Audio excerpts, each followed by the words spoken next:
नमस्कार सभी को मेरे इस YouTube चैनल पे। आज का जो लेक्चर शुरू कर रहे हैं, ये एंशिएंट हिस्टोरी से शुरू कर रहे हैं। ये एंशिएंट हिस्टोरी का ब्रीफ इंट्रोडक्शन है। और ये जो आपको है, कोई भी आप कंपटीशन का एग्ज़ाम दो, चाहे यूपीएससी हो, बीपीएससी हो, यूपीपीसीएस हो, जनरल एग्ज़ाम हो, कोई भी कंपटीशन का एग्ज़ाम हो, सारे के लिए फ़ायदे रहेंगे। और ये ब्रीफ में है।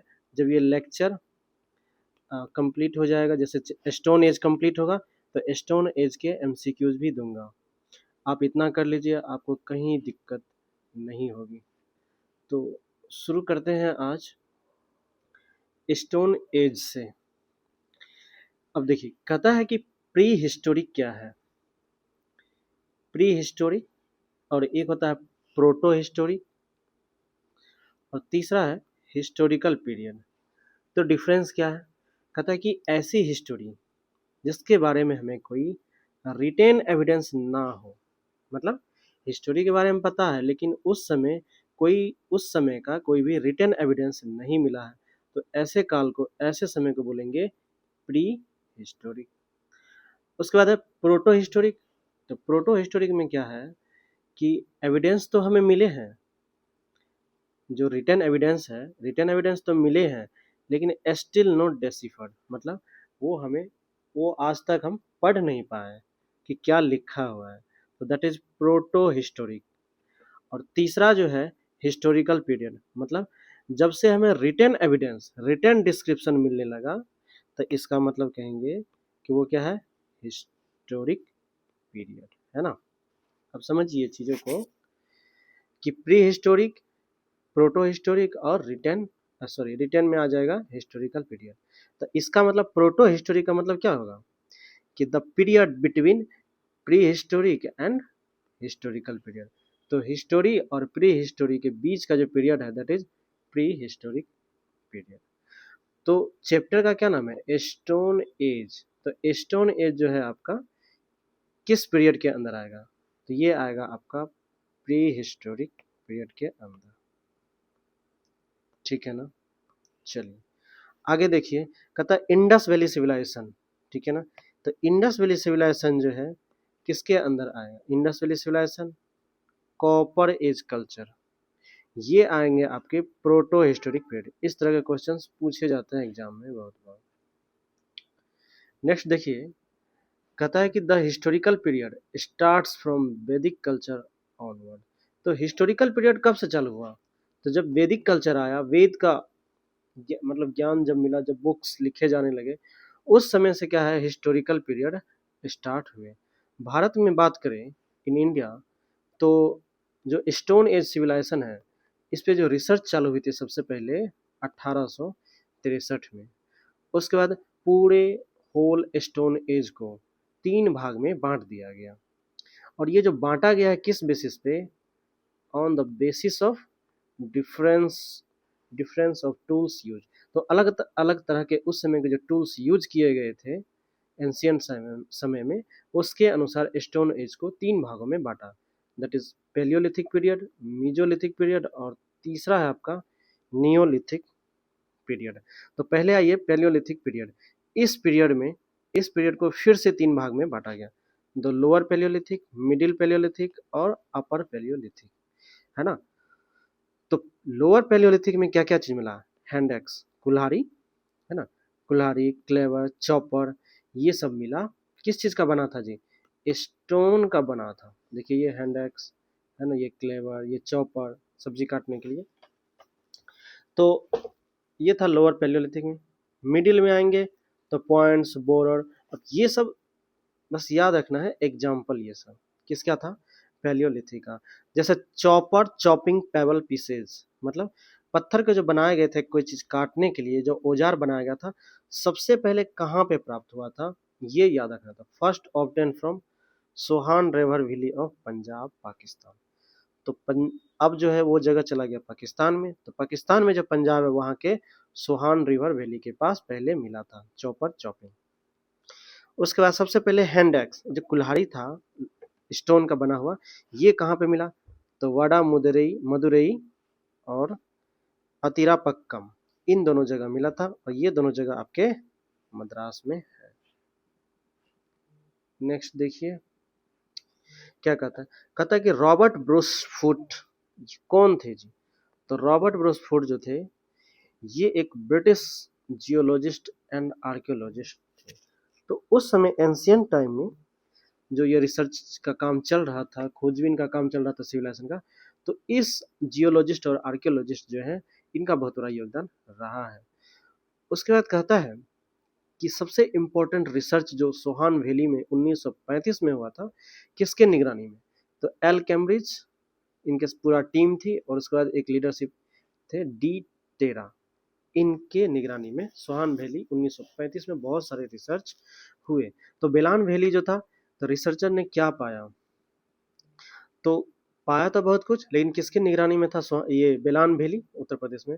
तो जी आर शर्मा, ठीक ना, जो प्रोफेसर थे इलाहाबाद यूनिवर्सिटी के, इनके निगरानी में हुआ। तो कहता है कि अपार्ट फ्रॉम टूल्स, टूल्स के अलावा और क्या क्या चीज मिला? The structure of bone made mother goddess of this age. तो मदर गॉडेस जो माता देवी थी, उनकी प्रतिमा स्टेच्यू मूर्ति मिली थी, और वो जो बनी थी ना किस चीज की? बोन्स की बनी थी, हड्डी की, ठीक ना, बेलान वैली में ही मिला था। ठीक है। उसके बाद ये जो प्राप्त किया गया था मदर गॉडेस कहाँ से? तो लोहांडा नाला रीजन ऑफ बेलान वैली, ठीक ना। और ये अभी म्यूजियम में रखा गया है, अभी तक सेफ रखा गया। कहाँ पे? कौशाम्बी म्यूजियम में। ध्यान से समझते जाइए, आपको जो एमसीक्यूज दूंगा आराम से बन जाएंगे। अब आगे देखिए, कहता life of Palaeolithic people was completely natural. इसका क्या मतलब हुआ? कि जो स्टोन एज के लोग थे पूरी तरह से नेचुरल थे जिंदगी। इसका मतलब कि प्राइमरीली, मतलब प्राथमिक रूप से वो किस चीज पे डिपेंडेंट थे? तो हंटिंग पे, शिकार करते थे जानवरों का। क्या वो लोग आग से परिचित थे? फायर से?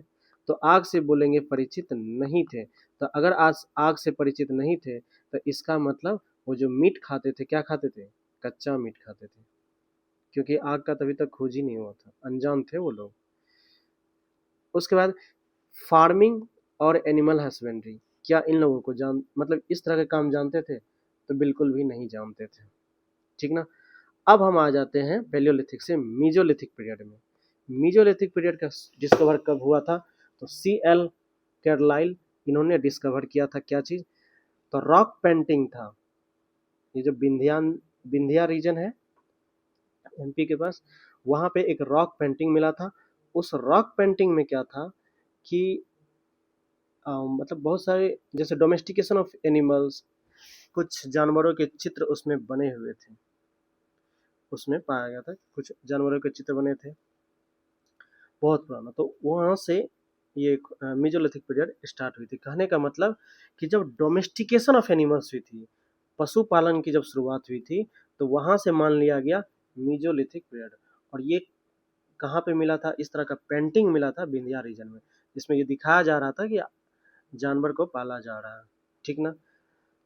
तो इस एविडेंस के अनुसार कहता है domestication of animals begin in Mesolithic period. तो इसका मतलब कि पशुओं को जो डोमेस्टिकेट किया गया था वहां से मेजोलिथिक पीरियड शुरू हुई थी, है ना। तो कहता है कि जो सबसे पहले अर्लीस्ट पीस ऑफ एविडेंस जो मिला था एनिमल्स को डोमेस्टिकेशन का इंडिया में, कहाँ पे पाया गया था? एडमगढ़, ठीक ना। तो एडमगढ़ ये कहाँ पे है? एमपी में। और कहाँ मिला था ये? बेगौर में भी मिला था। बेगौर आपका राजस्थान में है। तो आदमगढ़, ये एडम बोलिए, आदमगढ़ और दूसरा बेगौर। तो एक एमपी और एक राजस्थान में मिला था। सबसे पहले जो एविडेंस मिला था डोमेस्टिकेशन ऑफ एनिमल्स का, ठीक है। उसके बाद कहता है कि a large number of implements made of bones and horns have been found from the Mesolithic side। तो बहुत तरह के हड्डियों के औजार बने हुए थे, सिंग, हॉर्न्स, जो जानवरों के सिंग थे उसे भी यूज किया जाता था औजार की तरह। तो ये मेजोलिथिक जो साइट है वहां पे मिला। कौन सा जगह? तो महादाह, ठीक ना, ये आपका यूपी में जगह है, यहाँ से मिले हैं। उसके बाद एक बुक है, उनका नाम है पुरातत्व विमर्श। इनको लिखे हैं डॉक्टर जय नारायण पांडे। तो इस बुक में बहुत सारी चीजें ये सब लिखी हुई है। अब आगे देखिए, कहता है Damdama is Mesolithic site in Pratapgarh district of Uttar Pradesh. Uttar Pradesh में दमदमा जो जगह है मेजोलिथिक साइट का, तो यहाँ पे 41 आदमी का क्या है, ग्रेव्स पाया, कब्र पाया गया है, ठीक है। उसके बाद सराय नहर राय जगह है, वहां भी 4 आदमियों के ह्यूमन स्केलेटन पाया गया है। कहता है कि मेगालिथ्स का मतलब क्या होता है। मेगालिथ्स का मतलब होता है burials made of a large stones in graveyards away from the habitation area. मतलब कि कह रहा है कि बड़े बड़े पत्थर के जो टुकड़े होते थे ना, वो रखे होते थे कहाँ पे, जहाँ पे ग्रेवयार्ड होते थे, मतलब जहाँ पे आदमी को दफनाया जाता था। और ये जगह क्या था, जहाँ पे रहने वाले जगह थे, हैबिटेशन वाला एरिया, उससे दूरी होता था ये जगह। तो कहता है कि भीमबेटका का जो वो सेल पिक्चर मिला है, सेल पिक्चर मतलब उस तरह का ढांचा मिला हुआ है जिसपे एनिमल्स के जो है पिक्चर बनाए हुए हैं, ये मिला है आपको भीमबेटका में, एमपी में। तो इसको जो यूनेस्को ने क्या किया, वर्ल्ड हेरिटेज साइट घोषित कर दिया, मतलब विश्व धरोहर के रूप में घोषित कर दिया इस जगह को, ठीक है। तो कहता है कि यहाँ से भीमबेटका से जो है earliest traces of human life of Indian सब कॉन्टिनेंट। तो इंडियन सब कॉन्टिनेंट में जो पहले आदमी आए थे, तो ऐसा माना जाता है कि यहीं से शुरुआत किए थे आदमी लोग रहना। तो जो भीमबेटका वाला पिक्चर मिला था वहीं से। तो इस भीमबेटका पिक्चर में क्या क्या था, है ना, तो एलिफेंट्स, सांभर, डियर, ईटीसी, ये सब पिक्चर बना हुआ था। तो आपने क्या देखा, स्टोन एज में पैलियोलिथिक। तो पैलियोलिथिक में क्या थे, ना एग्रीकल्चर जानता था, ना डोमेस्टिकेशन जानता था। ये सब चीज़ कहाँ पे सीख के आया, तो दैट इज मीजोलिथिक पीरियड में, ठीक ना। तो मीजोलिथिक पीरियड में क्या एग्रीकल्चर फार्मिंग जानते थे, बिल्कुल भी नहीं जानते थे। तो सबसे पहले जो ग्रेन्स उगाया गया, ये कहाँ पे प्रोड्यूस किया गया, नियोलिथिक पीरियड में, ठीक है ना, कहाँ पे, नियोलिथिक पीरियड में। तो नियोलिथिक पीरियड में ग्रेन्स मतलब जो अनाज पहली बार उगाया गया, तो उसे बोला गया नियोलिथिक एज। मतलब नियोलिथिक एज में क्या हुआ, एग्रीकल्चर की शुरुआत हुई। उसके बाद कोल्डी हवा और मेहरगढ़, ये दो नियोलिथिक विलेज हैं जहां से क्लियर एविडेंस मिला था किस चीज का, राइस और व्हीट का। तो कैसे, राइस तो नहीं मिला था, उसका छिलका मिला था, ठीक ना, ब्रांड। उसके बाद देखिए, उसके बाद कहता है कि they are mainly 8 types of grains, है ना, लगभग 8 तरह के ग्रेन्स थे। और उस समय जो था वो वीट की तरह था, खरपतवार की तरह था। बाद में लोगों ने इसे क्या किया, ग्रेन्स की तरह यूज किया, उसका मतलब पहले सीड उगाया और उस सीड को क्या किया, फिर ग्रेन्स की तरह यूज किया गया, समझ गए।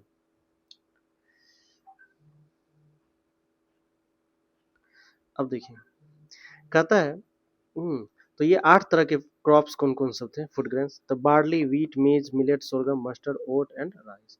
ये सब क्रॉप को अलग अलग समय में फिर क्या किया, पहले सीड ग्रो किया गया, फिर उस सीड को अलग अलग जगह उगाया गया। तो कहता है कि सबसे पहले जो ग्रेन्स उगाया गया था वो कौन सा ग्रेन था, दैट इज बार्ली, है ना। तो बार्ली क्या है, पहला ग्रेन है जिसे आदमियों के द्वारा उगाया गया था 8000 बीसी में, कहाँ पे, वेस्टर्न एशिया में। उसके बाद क्या उगाया गया था, व्हीट। तो पहला क्या है, बार्ली, दूसरा व्हीट उगाया गया था, तीसरा क्या उगाया गया था जी, तो राइस। तो बार्ली, व्हीट, राइस, ठीक ना। तो राइस कहाँ पे उगाया गया था, ये जो है यांगची रिवर है चाइना के पास, यहाँ पे कल्टीवेट की गई थी राइस का। मेज कहाँ पे उगाया गया था, मकई, तो सेंट्रल और साउथ अमेरिका में 6000 बीसी में। पहला जो एविडेंस मिला था मकई का, कहाँ पे, मैक्सिको में। कहता है कि लेटेस्ट रिसर्च के अनुसार अगर माने तो सबसे अर्लीस्ट एविडेंस जो एग्रीकल्चर का मिला है इंडियन सब कॉन्टिनेंट में, वो कहाँ से मिला, लाहौर देव साइट इन संत कबीरनगर डिस्ट्रिक्ट यूपी। अगर आपसे पूछे कि अकॉर्डिंग टू लेटेस्ट रिसर्च कहाँ पे पाया गया है एग्रीकल्चर का एविडेंस, तो लाहौर देव साइट इन संत कबीरनगर डिस्ट्रिक्ट यूपी। बाकी सब कुछ वही याद रखना है जो पहले से रिसर्च हुई है, क्योंकि उसी को वैलिडिटी अभी तक दिया गया है। तो कहता है कि सिग्निफिकेंटली, महत्वपूर्ण रूप से इस रिसर्च से पहले जो वीट है, तो वीट का एविडेंस कहाँ पे पाया गया था, मेहरगढ़, बलूचिस्तान, पाकिस्तान से, ठीक है, 7000 बीसी के करीब, मतलब ये उससे बिलोंग करता था। और राइस जो है कहाँ पे, तो बिलान डिस्ट्रिक्ट इलाहाबाद में, चाइना में मिला था वर्ल्ड में, और इंडिया में बिलान डिस्ट्रिक्ट इलाहाबाद में। तो राइस का छिलका मिला था यहाँ से। उसके बाद कल्चरल रिमेन्स की अगर देखें स्टोन एज से हड़प्पन सिविलाइजेशन तक, तो ये हमें मिला है मेहरगढ़ से। मेहरगढ़ कहाँ पे है? बलूचिस्तान, पाकिस्तान। उसके बाद कश्मीर में एक जगह है बुर्जा होम साइट, है ना? तो बुर्जा होम साइट से, ये कश्मीर में जो जगह है, यहाँ से हमें क्या मिला? तो आदमी और जानवर के स्केलेटन मिले हैं। लेकिन इसमें खास बात क्या थी? ट्री पैनिंग, बोर्ड होल्स में, मतलब कि ये अगर कोई आदमी है जैसे ये, तो इसमें क्या है? 3 होल था इसके दिमाग में, जो सर है खोपड़ी, इसमें 3 होल किया था। तो इससे ये पता चलता था कि उस समय भी सर्जरी का काम चलता था। उसके बाद बुर्जा होम साइट का पहली बार जो एक्सका एक्सकेवेशन की गई थी, किसके निगरानी में? तो हेलमट डी टेरा और डॉक्टर थॉमस पैटरसन, 1935 ईस्वी में। उसके बाद कहता है कि जोड़वे कल्चर के जो लोग थे, वो किस तरह के घर में रहते थे? लार्ज रेक्टेंगुलर हाउस में, ठीक ना? तो दोनों तरफ से लिपाई पुताई करके घर को, जैसे गांव में बनते हैं, अब तो नहीं है, पहले हुआ करते थे। उसके बाद ऊपर में फूस दे दिए, थैचड रूफ बोलते हैं उसको, फूस का घर। तो उस तरह के जोड़वे कल्चर के लोग घर बना के रहते थे। और जोड़वे कल्चर की क्या खासियत थी? ये लोग ये मानते थे कि मरने के बाद भी जिंदगी है। तो इसलिए लोग जब मरने लगते थे, तो बहुत सारे बर्तन, कुछ जरूरत का सामान उनके साथ रख देते थे, जैसे थाली हो गया, कटोरा हो गया, बहुत सारी चीजें जानवर को रख दिया साथ में, कि अगले जन्म में जाएगा तो वहाँ इसे काम आएगा खाने पीने में, ठीक ना? तो और क्या करते थे लोग, जोरवे कल्चर वाले, जो घर है, घर का जो फर्स्ट फ्लोर है, उसी के अंदर दफना देते थे लोगों को। चलिए आगे देखते हैं। कहता है कि children were buried into urns that were joined mouth to mouth. जैसे बच्चे मर जाते थे तो दो बच्चे को मुंह में मुंह सटा के फिर उसे दफना दिया जाता था, और हॉरिजेंटली, मतलब इस तरह, ठीक है। लेकिन एडल्ट को जो है सुपाइन पोजीशन में सुलाया जाता था, मतलब चित्त अवस्था, उत्तर दक्षिण जो है इस दिशा में सुलाया जाता था। और ये एविडेंस हमें कहाँ से मिले? देमाबाद, इनाम गांव, चंदौली और नेवासा जगह से। उसके बाद एस माउंड भी मिले हैं। एस माउंड मतलब राख के ढेर मिले हैं। तो राख के ढेर जो है आपको कहाँ से मिले हैं? तो बोलिएगा नियोलिथिक साइट से। कहाँ से? Neolithic site. कहाँ पे? संगना कल्लू, ये जो है बेलारी डिस्ट्रिक्ट है, मैसूर कर्नाटका में। फायर को फर्स्ट टाइम जो यूज किया गया था कौन से पीरियड में? याद रखना है, मीजोलिथिक नहीं, नियोलिथिक पीरियड। उसका सबसे पहले जो मेटल यूज किया गया था कौन सा था? वो था कॉपर। और कॉपर एज को चैल्कोलिथिक एज भी बोलते हैं। फिर उसके बाद कहता है the age in which instrument of copper were used in addition to stone is called copper age. तो कॉपर के साथ साथ स्टोन को जो यूज किया गया था, ऐसे एज को क्या बोलेंगे? कॉपर एज, ठीक है। आगे देखिए। कहता है कि Navda Toli has revealed excellent evidence of both round and rectangular residential structures which are located near Indore. तो इंदौर में जो है नवदा टोली जगह है, तो वहाँ पे गोलाकार और ये रेक्टेंगुलर जो है रेसिडेंशियल घर मिला है। उसके बाद उस समय जो पोट्री बनती थी, ये एक बहुत फेमस क्वेश्चन पूछा जाता है पोट्री के बारे में, कि कौन सा कलर था? तो ओकर कलर था। गेरू समझते हैं ना, गेरू कलर। तो इस तरह का पोट्री कलर होता था, ठीक है। उसमें जो है बहुत सारे चित्रकारी किए हुए रहते थे, जैसे ट्रायंगल बना दिया, सर्कल बना दिया। तो इसका मतलब ज्योमेट्री का भी ज्ञान था उस समय, इसलिए ये फेमस है ओकर कलर्ड पॉटरी, ठीक है ना। और ये हमें एविडेंस कहाँ से मिले हैं? अतरंजी, खेरा और हस्तिनापुर से। उसके बाद अगर आर्कियोलॉजिकल सर्वे ऑफ इंडिया जो है, ये आर्कियोलॉजिकल सर्वे ऑफ इंडिया किस मिनिस्ट्री के अंदर आते थे? मिनिस्ट्री ऑफ कल्चर के अंदर आते हैं, ठीक है। 1871 में आर्कियोलॉजिकल सर्वे जो है, इसका एस्टेब्लिशमेंट किया गया था, एक स्पेशल डिपार्टमेंट बनाया गया था। ये सब जो रिसर्च होते थे उस समय सिविलाइजेशन, इसके अंदर रखा जाएगा। और फर्स्ट डायरेक्टर जनरल जो थे आर्कियोलॉजिकल सर्वे का 1871 में, फर्स्ट डायरेक्टर जनरल थे अलेक्जेंडर कनिंघम। उसके बाद क्या किया गया? ये जो आर्कियोलॉजिकल सर्वे था, इसे सेंट्रलाइज्ड किया गया, मतलब आर्कियोलॉजिकल सर्वे ऑफ इंडिया बनाया गया।